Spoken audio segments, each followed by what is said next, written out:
Behind the gilded gates of Buckingham Palace, where centuries of secrets sleep in marble corridors, one man's conscience would shatter the crown's carefully constructed facade.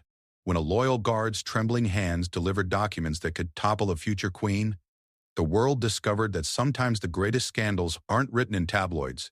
They're buried in legal papers, hidden in plain sight, waiting for one brave soul to expose the truth that powerful people kill to keep buried. The Royal Guard's discovery. The autumn rain hammered against the towering windows of Clarence House as William Thornfield adjusted his black uniform for what he believed would be another ordinary Tuesday shift. 23 years of faithful service to the crown had taught him that routine was his closest companion, predictability his greatest comfort.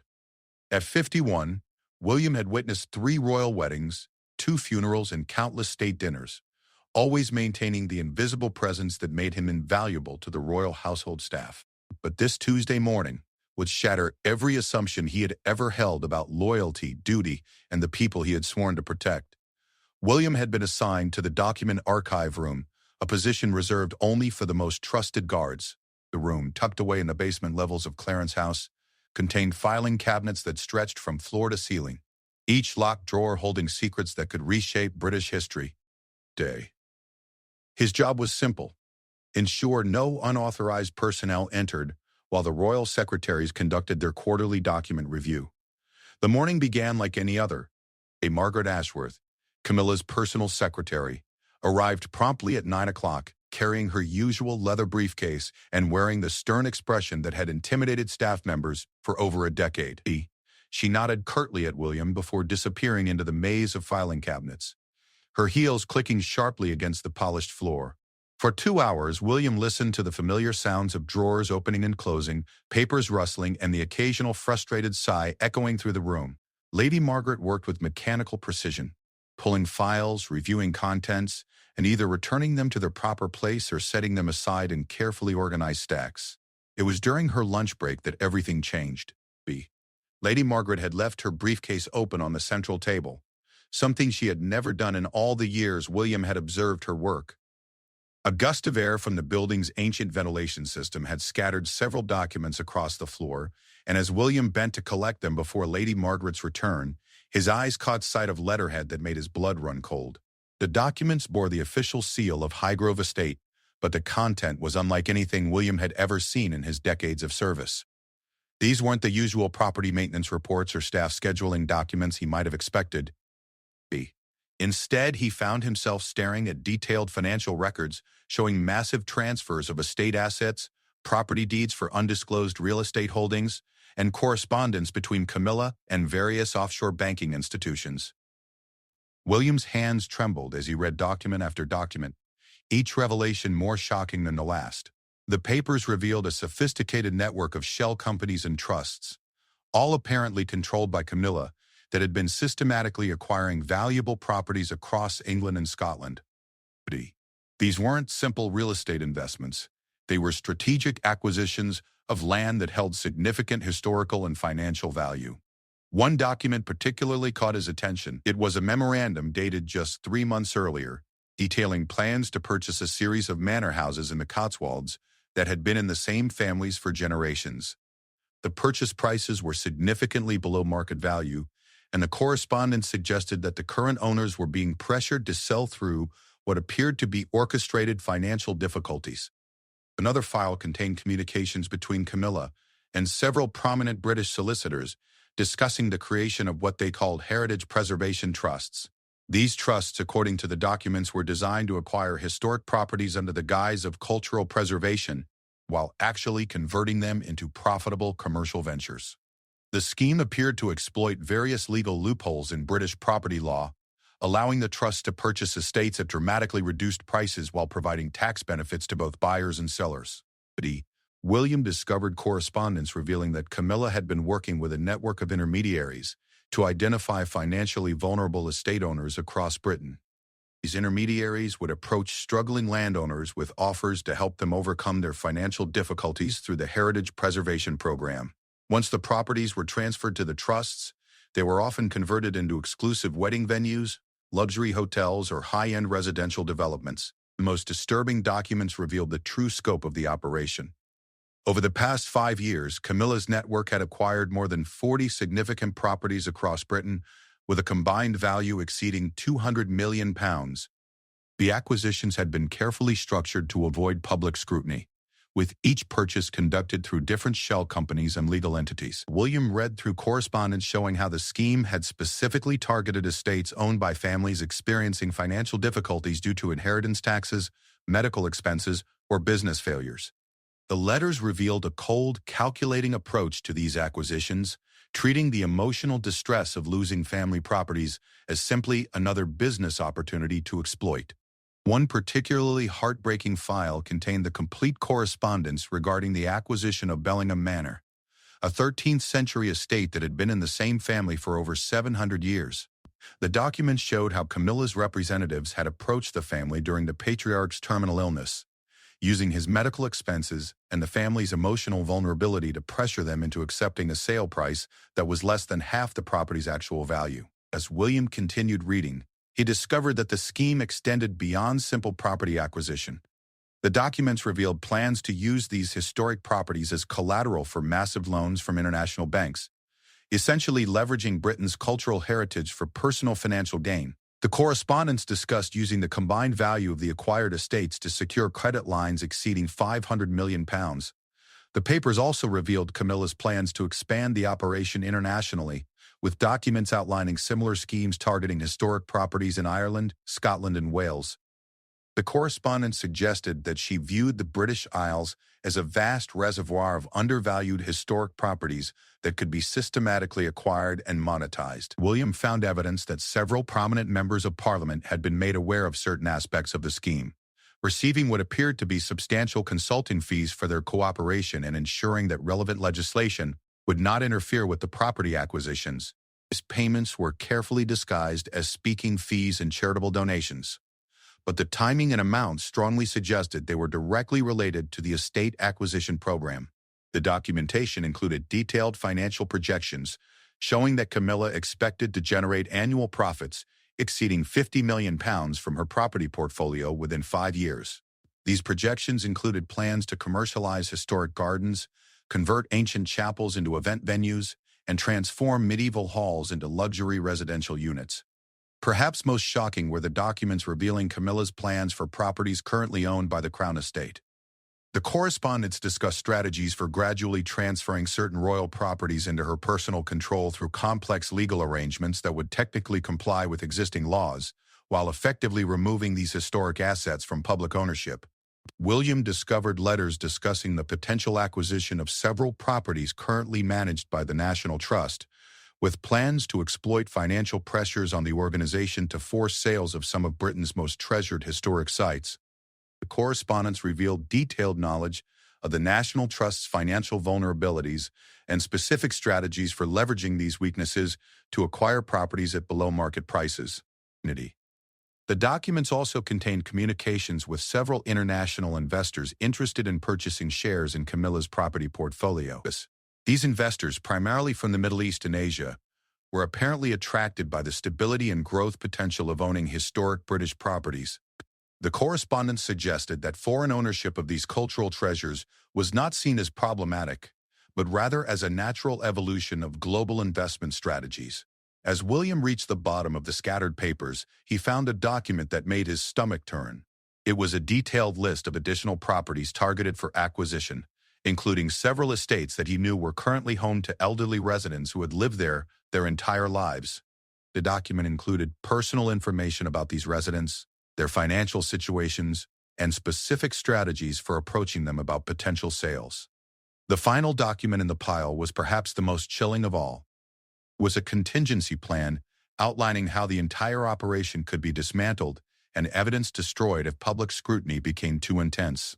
The plan included strategies for transferring assets to international holdings, destroying paper trails, and ensuring that key participants would be protected from legal consequences.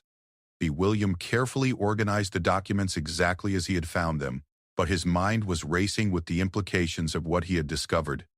These weren't simply aggressive business practices.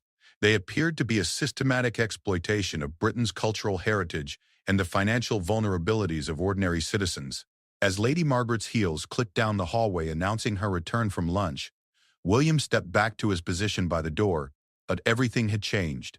The woman he had respected as a dedicated royal servant now appeared to be a key participant in what could only be described as a massive fraud targeting some of Britain's most precious historic properties. The afternoon passed slowly as William watched Lady Margaret continue her work, knowing now that she was not simply organizing routine correspondence, but managing the operations of a scheme that threatened the very foundations of British cultural preservation. Every document she handled, every file she relocated, every note she made in her leather portfolio now seemed ominous and significant. When the workday ended and Lady Margaret departed with her usual efficiency, William remained in the archive room, staring at the filing cabinets that contained evidence of what might be the greatest financial scandal in modern royal history. He knew that his discovery had placed him at a crossroads that would define not only his own future, but potentially the future of the monarchy itself. The rain continued to pound against the windows as William finally locked the archive room and began his walk home through the darkened streets of London. 23 years of loyal service had taught him the value of discretion, but the documents he had seen that afternoon challenged every principle of honesty and justice that had guided his life. That night, William Thornfield would lie awake until dawn, wrestling with a decision that would either destroy his career and possibly his life, or expose a scandal that could shake the British monarchy to its very foundations. The loyal guard, who had always followed orders without question, now found himself in possession of secrets that powerful people would kill to keep buried. The morning would bring new choices, new dangers, and the beginning of a chain of events that would ultimately reveal whether justice could triumph over privilege, whether truth could survive against power, and whether one man's conscience could stand against the full weight of the Crown's determination to protect its secrets.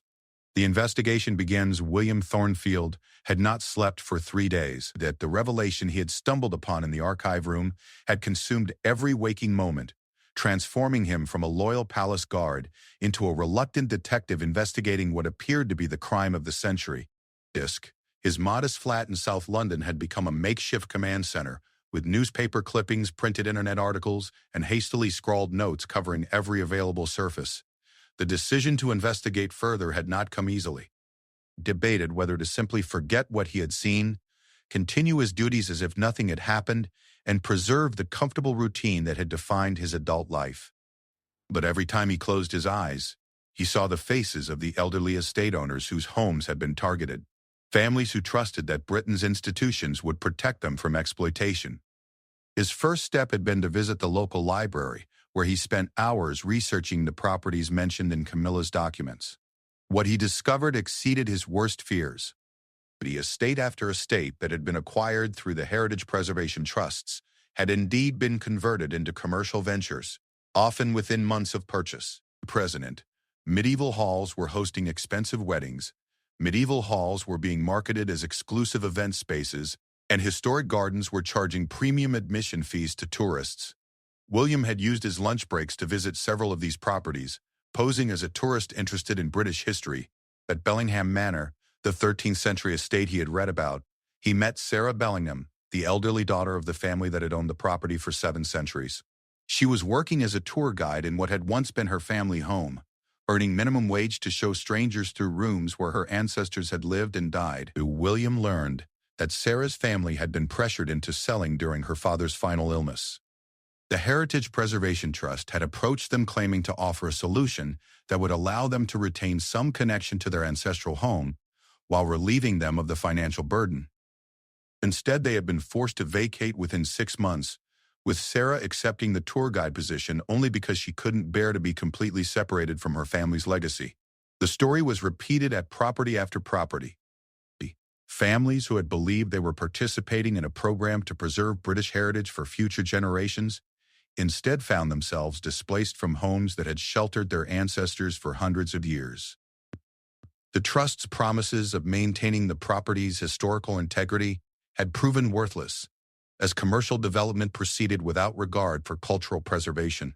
Though William's investigation revealed that the legal structure of the scheme was sophisticated enough to technically comply with most existing regulations while completely subverting their intended purpose.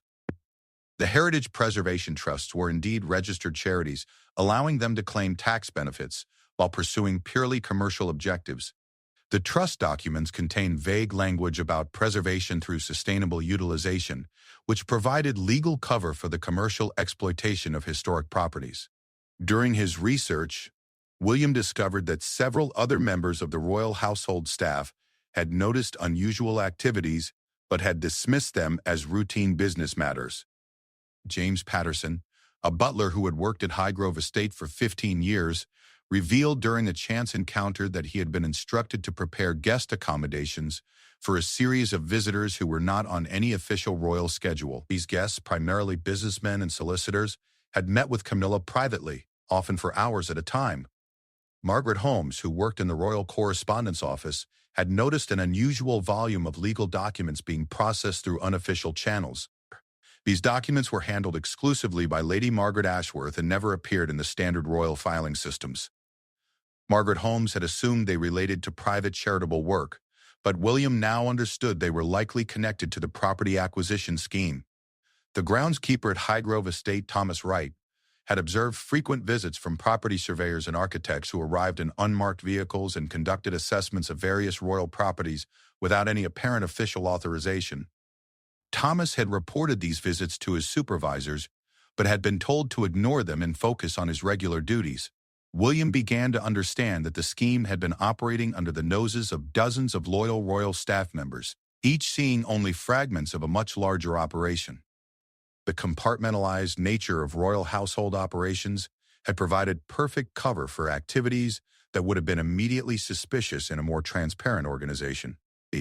His investigation led him to Companies House, where public records revealed the complex web of shell companies and trusts that formed the foundation of Camilla's operation. Using his limited computer skills and the help of a librarian who had taken an interest in his research project, William traced the ownership structures of more than 30 separate legal entities, all ultimately controlled by a series of offshore trusts based in jurisdictions with strict banking secrecy laws. The idea of the scheme impressed and terrified William in equal measure. Property acquisition had been structured to minimize tax liability while maximizing profit potential. The trusts had been established in different countries to take advantage of various tax treaties and legal loopholes, creating a global network of entities that could shuffle assets and profits to avoid scrutiny from any single government. Discovered that several prominent British banks had provided financing for the property acquisitions, apparently without conducting adequate due diligence on the source of the collateral or the true nature of the acquisition strategy. These banks had been eager to participate in what appeared to be low-risk investments backed by valuable historic properties without investigating whether the acquisitions themselves had been conducted ethically or legally. The investigation revealed connections between Camilla's operation and several international investment funds that specialized in acquiring distressed assets in politically stable countries. These funds had provided additional financing for property acquisitions in exchange for profit-sharing arrangements that would give foreign investors direct ownership stakes in some of Britain's most significant cultural treasures. William learned that the scheme had expanded beyond simple property acquisitions to include the systematic exploitation of intellectual property rights associated with historic estates. Family recipes, traditional craft techniques, and historical narratives were being commercialized without compensation to the families who had preserved these cultural treasures for generations. The Heritage Trust claimed ownership of these intangible assets as part of their property acquisitions, then licensed them to commercial enterprises for substantial fees. The investigation revealed that several government officials had been made aware of aspects of the scheme through carefully orchestrated briefings that presented the operation as an innovative approach to heritage preservation. These officials had provided informal endorsements that were then used to legitimize the operation in the eyes of potential sellers and financial partners. The officials appeared to have been misled about the true commercial nature of the scheme, believing they were supporting a genuine preservation effort. William discovered communications between Camilla's representatives and several members of Parliament who sat on committees responsible for heritage policy and historic preservation funding. These communications revealed that the politicians had been provided with misleading information about the financial sustainability of traditional preservation models, apparently to build support for policies that would benefit commercial acquisition schemes like Camilla's operation. The scope of political involvement became clearer as William traced connections between the heritage trusts and various charitable organizations that had received substantial donations from Camilla's network. These charities had then made donations to political parties and candidates who supported policies favorable to private heritage preservation initiatives. The circular flow of money effectively converted the profits from questionable property acquisitions into political influence. William's investigation revealed that the scheme had been designed not merely to acquire individual properties, but to fundamentally reshape Britain's approach to historic preservation. By demonstrating the financial success of commercial preservation models, Camilla's operation was laying the groundwork for policy changes that would open all of Britain's historic properties to similar exploitation. The documents William had discovered included long-term strategic plans that envisioned the eventual privatization of significant portions of the National Trust's property portfolio, with Camilla's organization positioned as the primary beneficiary of such policy changes. His plans included specific strategies for creating financial pressures that would force the National Trust to consider selling properties to private preservation trusts. As William's investigation progressed, he began to notice signs that his activities had not gone unnoticed. His supervisor at the palace had begun asking questions about his recent absences and his interest in property-related documents during his archive room duties. Colleagues who had previously been friendly had become distant and formal in their interactions with him. A librarian who had been helping with his research mentioned that other people had been asking questions about his recent visits and the materials he had been studying. These inquiries had come from well-dressed individuals who claimed to be conducting academic research, but their questions had focused more on William's personal information than on the historical documents he had been examining. He began experiencing strange clicking sounds and intermittent connection problems that suggested his communications might be monitored.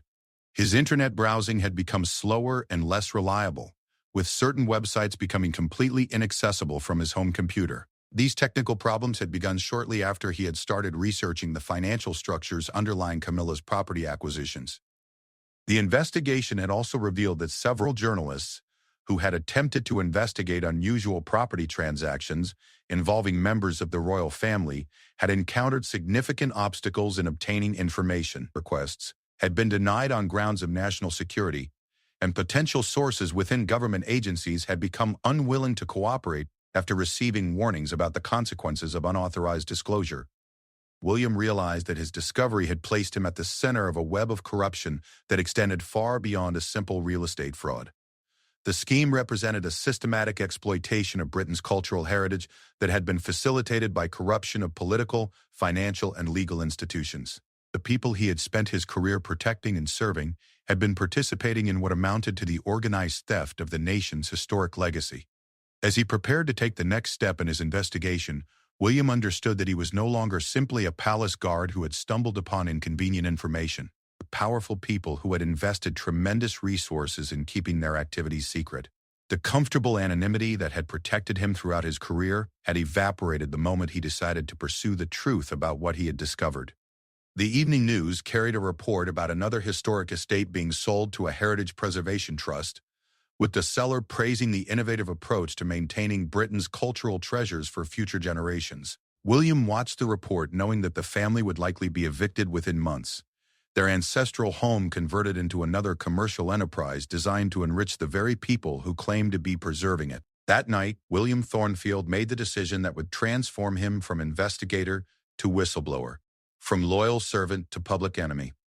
He began preparing copies of the documents he had discovered, knowing that his life as he had known it was about to end forever. The photograph arrived on Thursday morning, slipped under William Thornfield's apartment door while he slept.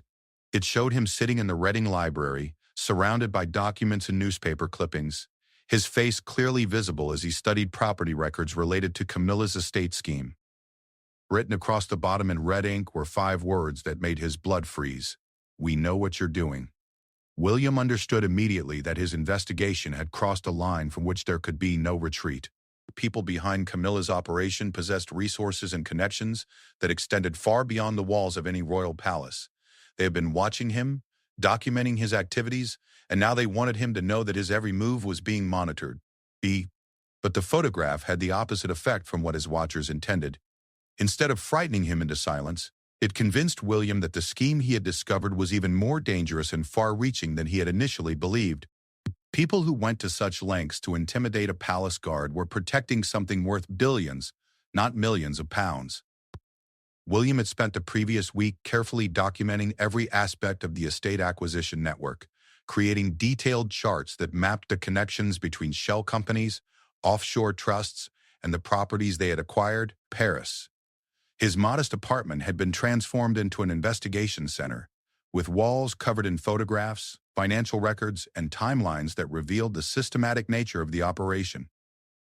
The breakthrough had come when William discovered that the scheme extended beyond historic estates to include massive acquisitions of commercial property in London's most valuable districts. Using the same trust structures and acquisition methods, Camilla's network had been purchasing office buildings, retail spaces, and residential developments throughout central London. These acquisitions represented investments worth hundreds of millions of pounds, far exceeding the scale of the rural estate purchases that had first caught William's attention. The London property acquisitions had been conducted with even greater secrecy than the historic estate purchases, utilizing a network of international investment firms and sovereign wealth funds to disguise the true ownership structure. William discovered that buildings housing major banks, law firms, and government agencies were now secretly owned by trusts controlled by Camilla, giving her unprecedented leverage over some of Britain's most powerful institutions. Some property records and company filings, William traced connections between the trust network and several major media companies. The scheme had acquired significant ownership stakes in newspapers, television networks, and digital media platforms, apparently as part of a strategy to control public perception of royal family activities and heritage preservation policies. The media acquisitions explained why William's research had revealed so little mainstream coverage of the unusual property transactions. Stories that should have attracted significant journalistic attention had been buried or ignored, while positive coverage of heritage preservation initiatives had been prominently featured across multiple platforms. William's investigation revealed that the network had also invested heavily in political influence, not merely through the charitable donations he had previously discovered, but through direct ownership of companies that provided consulting services to government agencies. These companies had been contracted to conduct studies and provide policy recommendations on heritage preservation, cultural tourism, and historic property management, effectively allowing Camilla's network to shape government policy while profiting from its implementation. As the scope of political manipulation became clear, as William traced connections between the trust network and several think tanks that had been producing research supporting the privatization of historic properties. These organizations had been presenting themselves as independent policy research institutes while actually functioning as propaganda operations designed to build public support for policies that would benefit Camilla's commercial interests. William discovered that the scheme had international dimensions that extended far beyond British properties. Similar trust networks had been established in Ireland, Scotland, and Wales, targeting historic properties and cultural sites throughout the British Isles.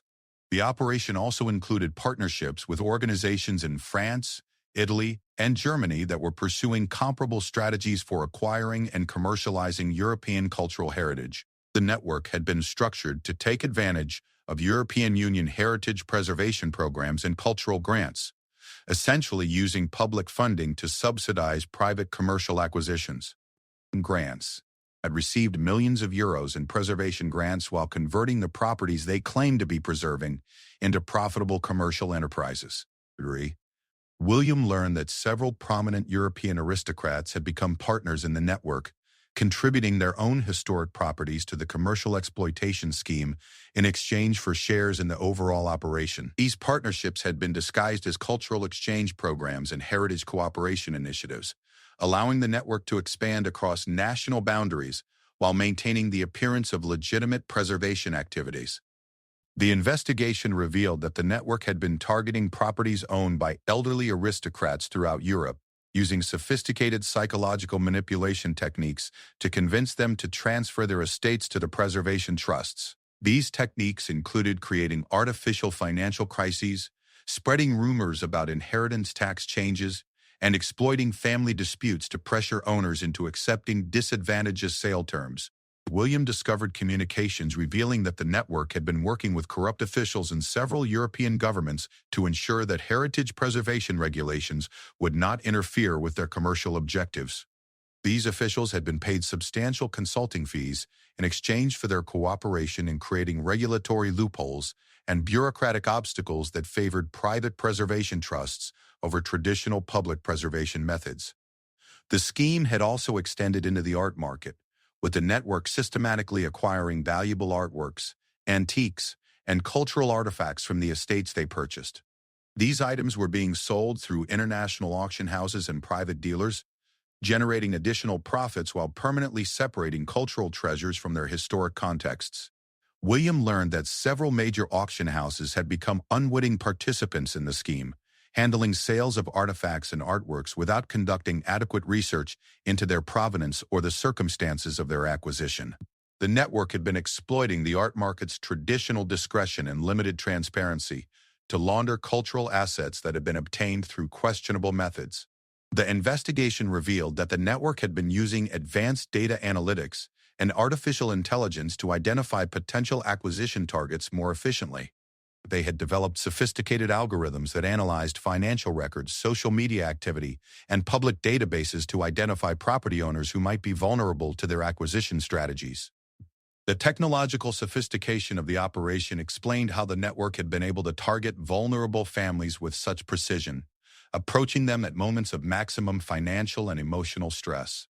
The data analysis had allowed them to customize their approach for each potential acquisition, using specific information about family circumstances to craft persuasive arguments for selling to the preservation trusts, accounts, and online activities of property owners throughout Britain and Europe, gathering intelligence that was then used to identify the most effective pressure points for encouraging sales. This surveillance had extended to family members, business associates, and professional advisors, creating comprehensive profiles that enabled highly targeted manipulation campaigns. The investigation revealed that several data brokers and information services companies had been providing the network with detailed personal information about potential acquisition targets. These companies had been operating in legal gray areas, collecting and selling personal data under the guise of marketing research and business intelligence services. William learned that the network had been using this information to create artificial financial pressures that would force property owners to consider selling their estates. These pressures included coordinated campaigns to damage local businesses, manipulate property values in specific areas, and create regulatory obstacles that would increase the cost of maintaining historic properties. The systematic nature of these manipulation campaigns demonstrated that the network's activities went far beyond aggressive but legal business practices. They were engaged in coordinated economic warfare against individuals and families, using information technology and financial resources to coerce property owners into surrendering their cultural heritage. Williams' investigation had also revealed that the network maintained detailed databases tracking the activities of journalists, researchers, and government officials who might pose threats to their operation. These databases included personal information, financial records, and behavioral profiles that could be used for blackmail or manipulation if these individuals became problematic. The existence of these surveillance databases explained the intimidation photograph that had been delivered to Williams' apartment.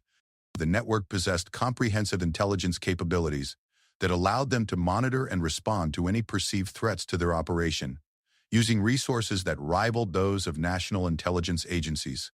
As William compiled his evidence, he realized that he had uncovered not merely a real estate fraud, but a comprehensive criminal conspiracy that threatened the foundations of democratic governance and cultural preservation throughout Europe.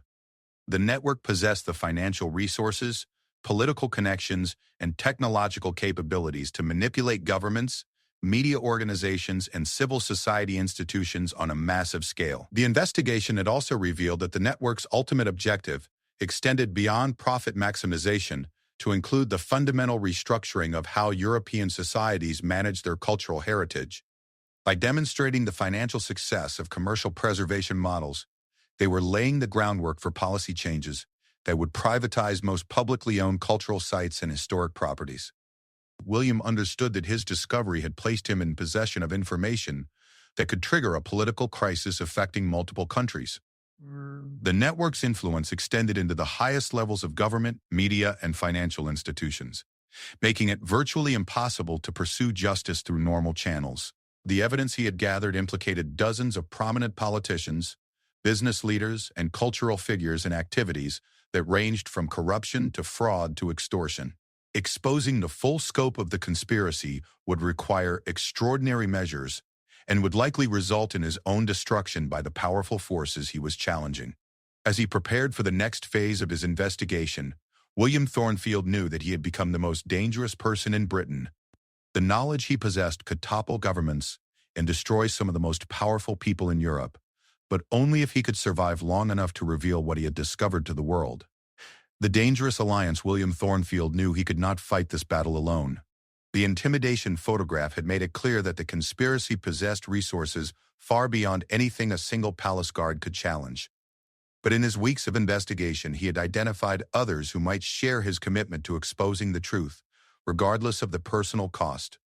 His first ally emerged from an unexpected source. Detective Inspector Sarah Morrison of the Metropolitan Police had been investigating unusual financial transactions involving several London properties when her superiors had ordered her to abandon the case without explanation. The sudden termination of her investigation had occurred just days after she had begun tracing connections between property acquisitions and offshore trust structures that William now knew were part of Camilla's network. William had approached Detective Inspector Morrison through a carefully orchestrated meeting at a small cafe in Camden, presenting himself as a citizen concerned about heritage preservation policies. During their conversation, he gradually revealed enough information about the estate acquisition scheme to capture her professional interest without immediately exposing himself as the source of his intelligence. Detective Inspector Morrison had been frustrated by the forced termination of her investigation and was eager to understand why her superiors had been so determined to prevent her from pursuing what appeared to be significant financial crimes. William's information provided the context she had been missing, revealing that her investigation had been stopped because it threatened to expose a conspiracy involving some of the most powerful people in Britain. Their second meeting had taken place in Morrison's personal vehicle during her lunch break, parked in a secluded area of Hyde Park where they could speak without fear of surveillance. William had shared copies of some of the documents he had discovered, carefully selecting materials that demonstrated the criminal nature of the property acquisition scheme without revealing his role as a palace guard or his access to royal household files.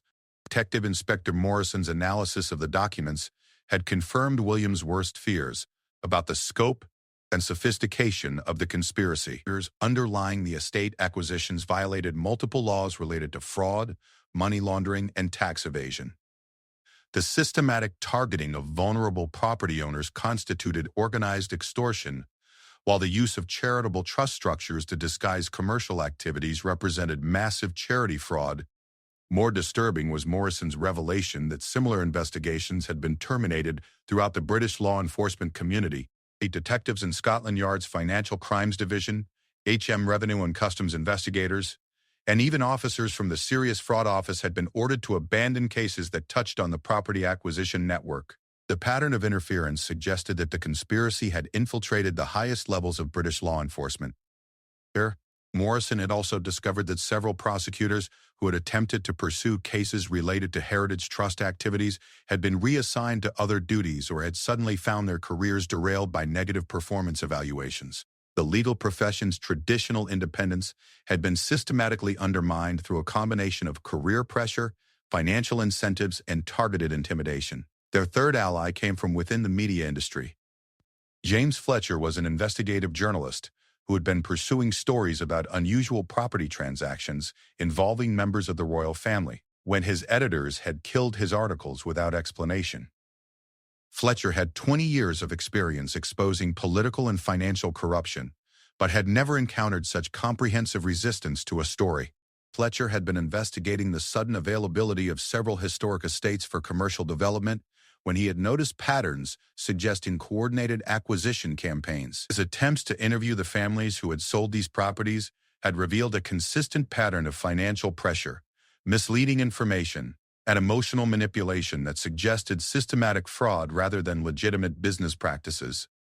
The journalist's investigation had been terminated when his newspaper's owner had received what was described as a courtesy call from senior government officials expressing concern about the potential impact of heritage preservation stories on Britain's cultural tourism industry.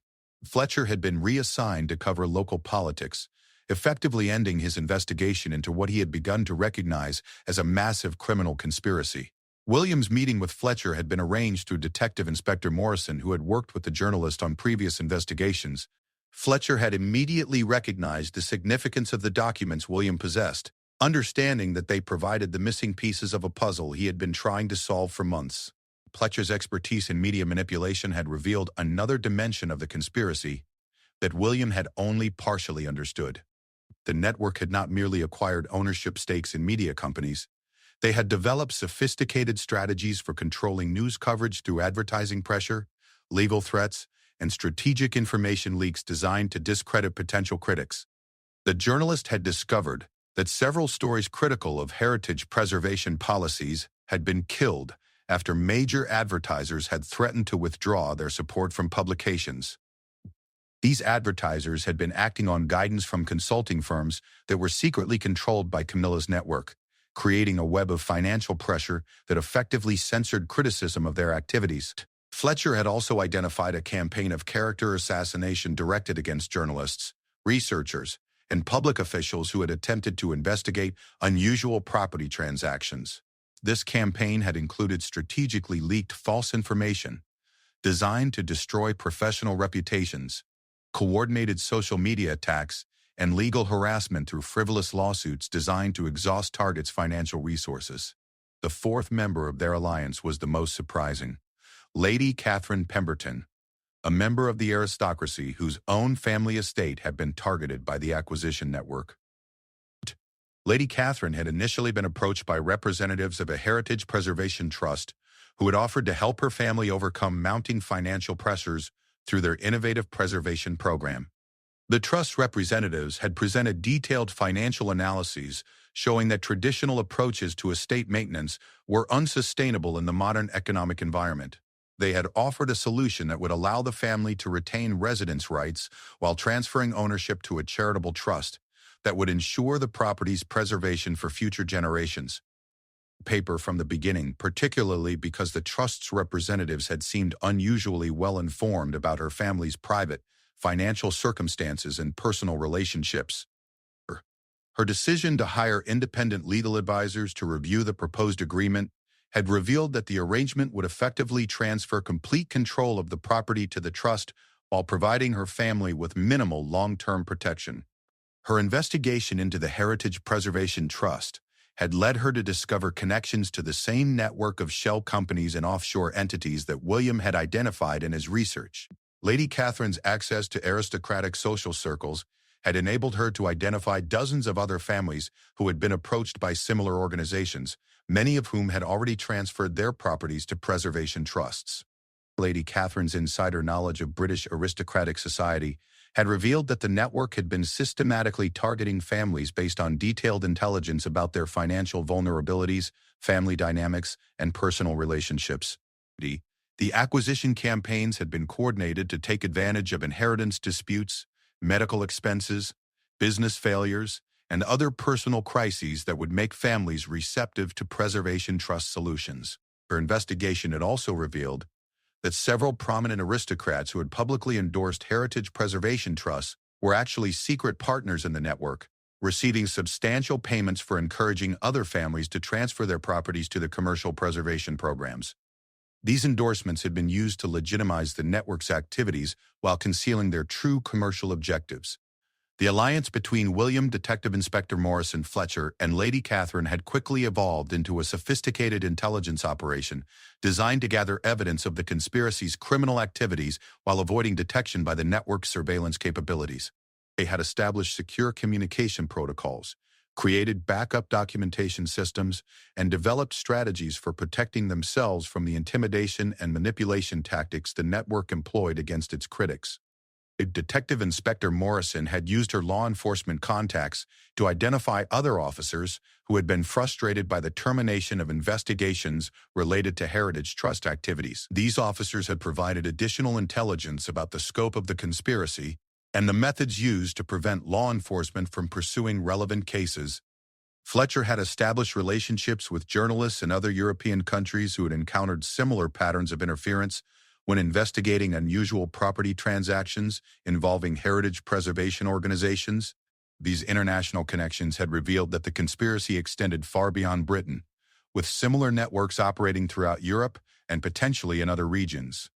Lady Catherine had organized an informal network of aristocratic families who had been targeted by heritage preservation trusts, creating a support system for sharing information about acquisition tactics and legal strategies for resisting pressure to sell family properties. This network had documented dozens of cases where families had been deceived or coerced into transferring their estates to commercial organizations disguised as charitable preservation trusts. William had continued his work within the royal household, carefully documenting additional evidence of the conspiracy while maintaining his cover as a loyal palace guard. His access to internal communications had provided crucial intelligence about the network's future plans and their strategies for avoiding detection by law enforcement and regulatory agencies. The Alliance had also identified potential whistleblowers within the network itself, including several solicitors and accountants who had become uncomfortable with the legal and ethical implications of the activities they had been asked to facilitate. These potential allies represented opportunities to obtain insider testimony that could provide definitive proof of the conspiracy's criminal activities. As their investigation had progressed, the Alliance had uncovered evidence that the network's activities extended beyond property acquisition, to include systematic manipulation of government policy, media coverage, and public opinion on a scale that threatened the foundations of democratic governance. The conspiracy represented not merely a sophisticated fraud scheme, but a comprehensive assault on the institutions that protected British cultural heritage and political independence. That the network possessed the resources and political connections necessary to operate with virtual impunity, using a combination of legal manipulation, financial pressure, and intimidation to neutralize any threats to their activities. Exposing the conspiracy would require extraordinary measures and would likely result in severe personal consequences for anyone involved in the effort. As they prepared to take their investigation to the next level, William Thornfield and his allies understood that they were entering a phase of their mission where the stakes would be measured not merely in careers and reputations, but potentially in lives. The people they were challenging possessed the resources and connections necessary to destroy anyone who threatened their interests, and they had already demonstrated their willingness to use intimidation and manipulation to protect their criminal enterprise. The battle for Britain's cultural heritage was about to begin in earnest, with William Thornfield and his small alliance standing against one of the most powerful and sophisticated criminal conspiracies in modern European history. The final revelation. The moment of truth arrived on a gray December morning when William Thornfield made the most important decision of his life. After 6 months of careful investigation and alliance building, he and his team had assembled irrefutable evidence of a criminal conspiracy that threatened not only Britain's cultural heritage, but the integrity of its democratic institutions. The time for careful documentation and quiet investigation had ended. Now they needed to act before the network discovered the full extent of their activities. The plan they had developed was audacious in its scope and dangerous in its implications. 13. Fletcher had arranged to publish a comprehensive exposé in The Guardian, timed to coincide with Detective Inspector Morrison's official submission of a criminal complaint to the Metropolitan Police Commissioner. Catherine would simultaneously file a civil lawsuit seeking to void all property transfers conducted by the Heritage Preservation Trusts, while William would deliver copies of the original documents to members of Parliament and international media outlets. The coordination required split-second timing because the network's surveillance capabilities meant that any delay would allow them to begin destroying evidence and intimidating witnesses. The Alliance had prepared for massive retaliation, including legal harassment, character assassination, and possibly physical threats.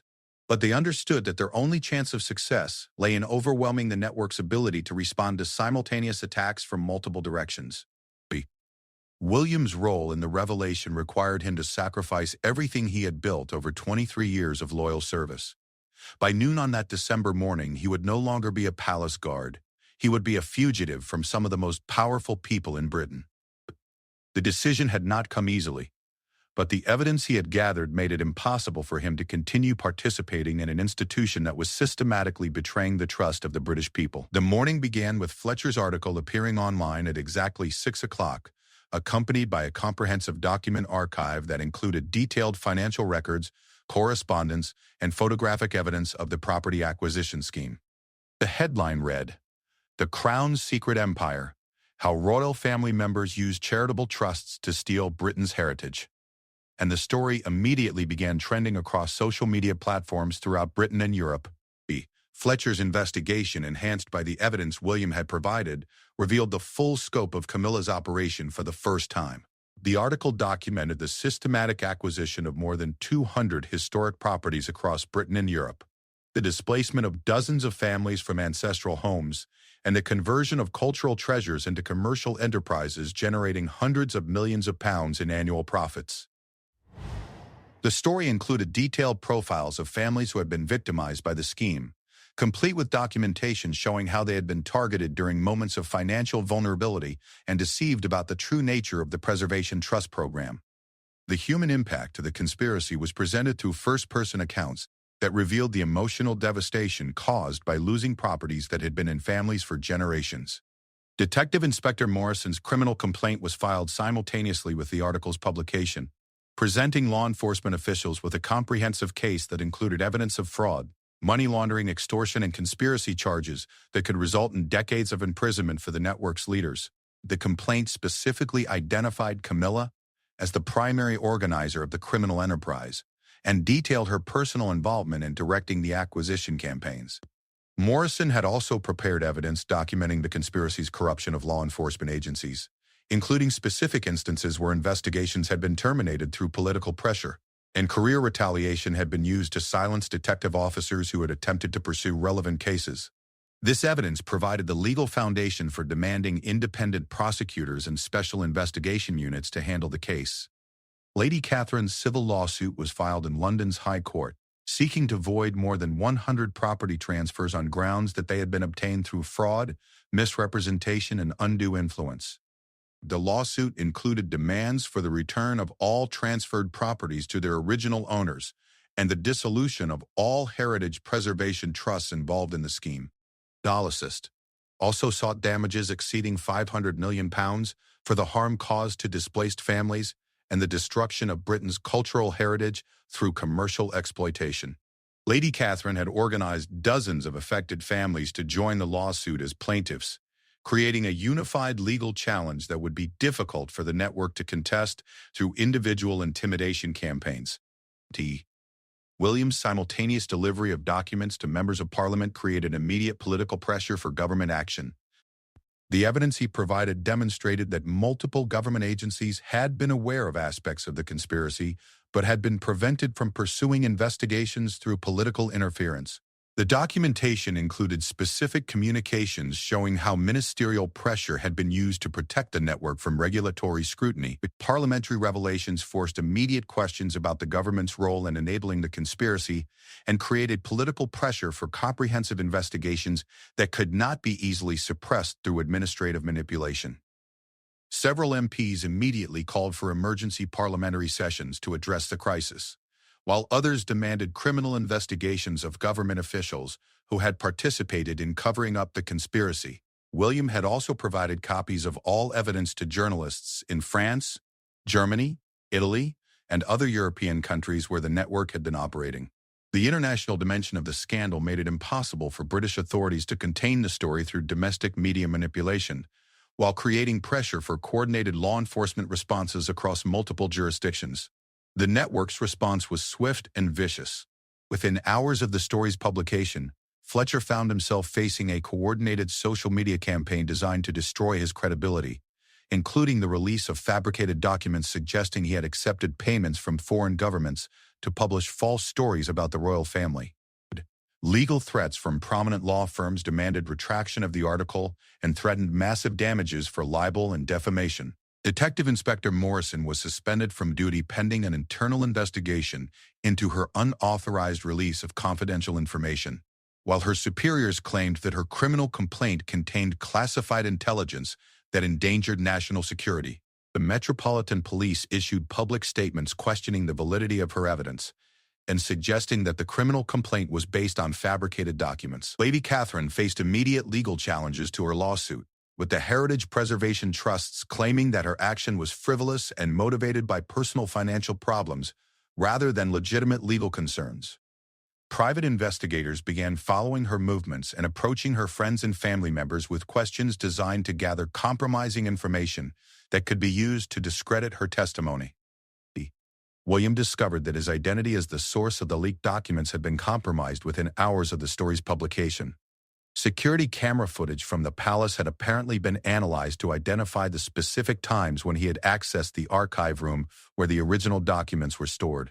By midday, his photograph was being circulated to law enforcement agencies as a person of interest in a national security investigation.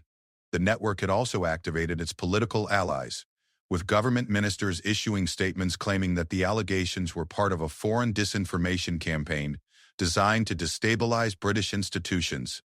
These statements suggested that the leaked documents were sophisticated forgeries created by hostile intelligence agencies, and that the journalists and investigators involved in the story were either unwitting victims of foreign manipulation or active participants in an espionage operation. Despite the massive retaliation campaign, the evidence William and his allies had assembled was too comprehensive and well-documented to be easily dismissed.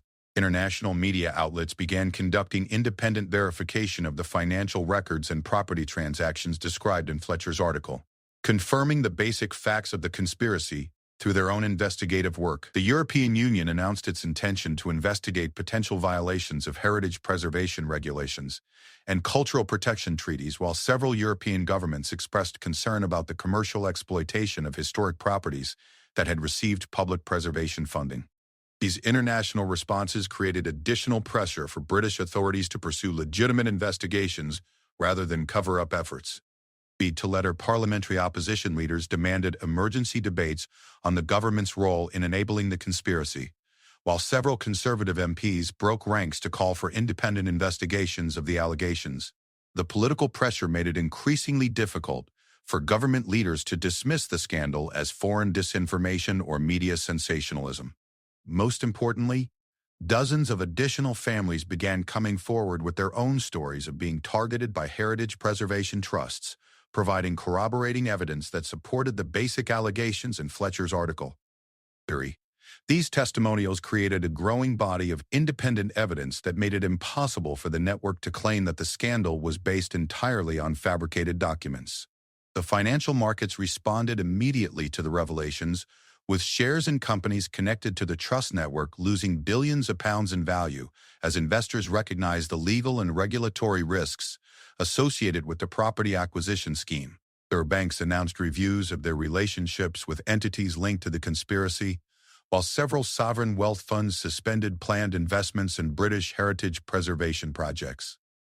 As the scandal continued to unfold over the following weeks, William Thornfield watched from hiding as the conspiracy he had discovered slowly unraveled under the weight of public scrutiny and official investigation. The revelation had cost him his career, his security, and possibly his future, but it had also exposed one of the most sophisticated criminal enterprises in modern British history.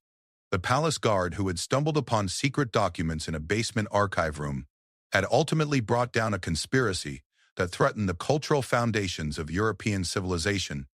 Over loyalty, justice over security, had created a chain reaction that would reshape how democratic societies protected their cultural heritage from exploitation by powerful criminal networks. The final revelation was that ordinary people, armed with evidence and courage, could still challenge even the most sophisticated forms of corruption and fraud. William Thornfield's discovery proved that in the battle between truth and power, truth could still prevail if someone was willing to sacrifice everything to defend it. The documents he had found that Tuesday morning had indeed contained the power to topple queens and reshape kingdoms. But more importantly, they had demonstrated that the principles of honesty, justice, and cultural preservation were worth defending, regardless of the personal cost to those brave enough to stand up for them against impossible odds.